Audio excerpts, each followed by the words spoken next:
ওকে। আসসালামু আলাইকুম এভরিওয়ান, সবাই কেমন আছেন? আজকে চলে এসেছি আপনাদের সাথে নতুন আরও একটি ব্লগ শেয়ার করার জন্য। তো সবাইকে আমার এই ব্লগে স্বাগতম। তো আজকে আমি ভুনা খিচুড়ি রান্না করব, সেজন্য চাল ডাল প্রিপেয়ার করে নিয়েছি। তারপরে চুলো গরম করতে দিয়েছি ফ্রাই প্যানটা, তারপরে সেখানে সয়াবিন তেল দিয়ে দিলাম, তারপরে পেঁয়াজ কুচি ভেজে নিচ্ছি। ব্রাউন করে ভেজে নেব যেন পেঁয়াজটা সুন্দর মতো ভাজা হয়ে যায়। এরপরে মশলা দিয়ে দিলাম সাদা ফল, কালো ফল,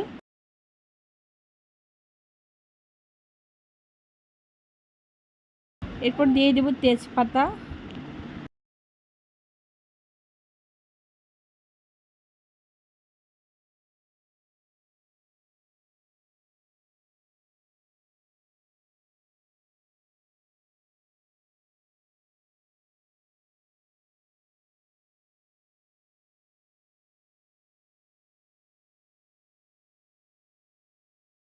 তো আমার ভয়েস দেওয়ার সময় সাইড থেকে আমার বাচ্চা মানে খেলতেছে, ও একটু ওর সাউন্ডগুলো আসতেছিলো। যাই হোক, সবাই ভিডিওটা সম্পূর্ণ দেখবেন। তো আমি পেঁয়াজটা এরকমভাবে ব্রাউন করে ভেজে নেওয়ার পরে একটু হচ্ছে ব্রাউন হয়ে গেছে যখন, তখন লবণ, মরিচ, গুঁড়ো মরিচ, হলুদ গুঁড়ো যেটা ওইটা দিয়ে একটু নাড়াচাড়া করে নিচ্ছি। এরপর একটু পানি দিয়ে দিলাম, পোড়া লাগানো যেন না থাকে। তাছাড়া এদিকে পেঁয়াজটা একটু ভেজে নিয়েছি, এখন একটু সিদ্ধ করে নেব। এখন স্পেশাল একটা মশলা দিলাম যেটা আমার হাতে তৈরি করা। তো যাই হোক, এরপর হচ্ছে আমি সমস্ত ব্রেস্তাটা তৈরি করে নেওয়ার পরে চুলার লাইনটা একটু অফ করেছিলাম। এরপর হাতে হঠাৎ করে তেল লেগে গেছে, এই জন্য টাচ হচ্ছিলো না একটু। তো যাই হোক, এখন হচ্ছে আমি ব্রেস্তার মধ্যে চালটা মানে ডাল চাল যেটা মিক্সড করা ছিল সেটা ঢেলে দিয়েছি। আর এখন ভালো মতো ভেজে নিব 9-10 মিনিটের মতো, সুন্দর মতো চালটাকে ভেজে নিব।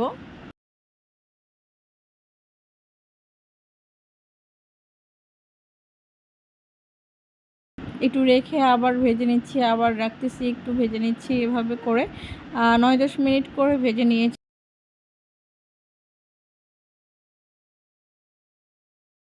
তো ওইদিকে আমি হচ্ছে এখানে চালের পরিমাণে পানি গরম করতে দিয়েছিলাম, সেটি রেডি করে নিচ্ছি।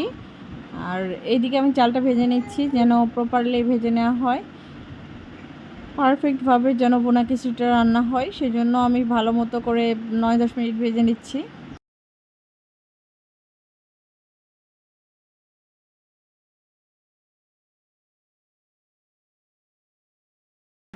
আসলে ভাজার সময় সুন্দর একটা ঘ্রাণ চলে এসেছিলো। এরপরে হচ্ছে এভাবে ভাজা শেষে এখন আমি গরম পানিটা অ্যাড করব, ওটা হয়ে গেছে, আমার ভাজাও শেষ প্রায়।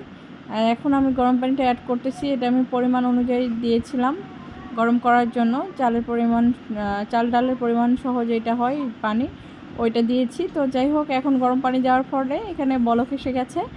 তো এখন আমি ঢাকনা দিয়ে দিলাম, আর হচ্ছে এটা সিদ্ধ হওয়ার জন্য অপেক্ষা করব।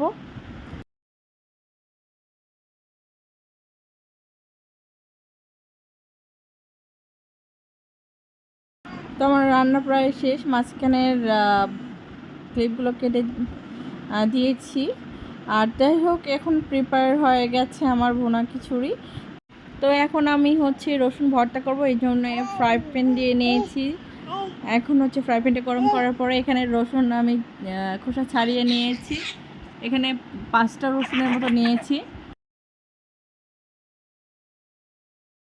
তো এগুলো এখন ভেজে নিচ্ছি আমি ভর্তা করার জন্য। তো এইভাবে রসুন আমি কয়েক মিনিট ভেজে নিচ্ছি ভর্তা করার জন্য।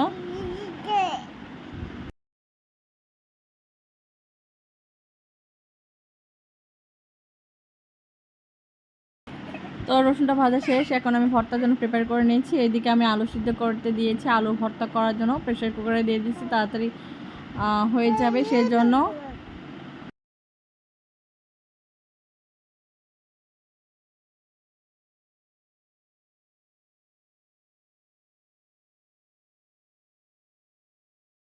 তো আমার আলু সিদ্ধ প্রায় হয়ে গেছে, তো নামিয়ে নেব এটা। এখন আমি হচ্ছে চুলোতে ফ্রাই প্যান গরম করতে দিয়েছি, ডিম ভাজি করব।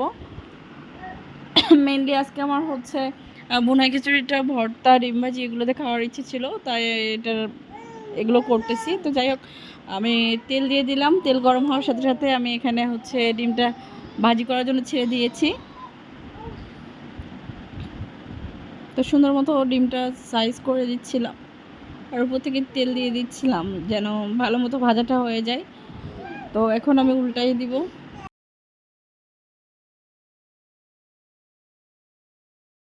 এভাবে উলটপালট করে ভেজে নিচ্ছি সুন্দর মতো।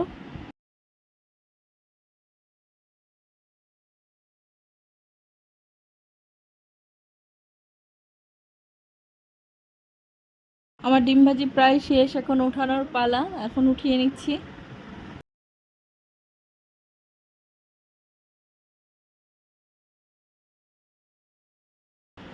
তো যাই হোক, এখন হচ্ছে মরিচ একটু গরম করে নিলাম, মানে ভেজে নিলাম। আর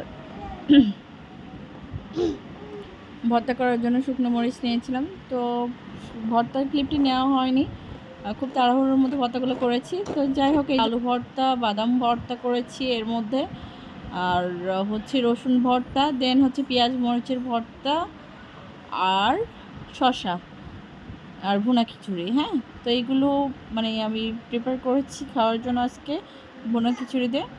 তো আপনাদের কেমন লাগলো ভিডিওটি সবাই জানাবেন, আর পরবর্তী ভিডিও দেখার জন্য আমার পেজে আমন্ত্রণ রইল। সবাই আমার জন্য দোয়া করবেন, আমার ফ্যামিলির জন্য দোয়া করবেন, দেন আমার পেজটাতে সাপোর্ট করবেন, like, comment, follow, share, invite করে দিন।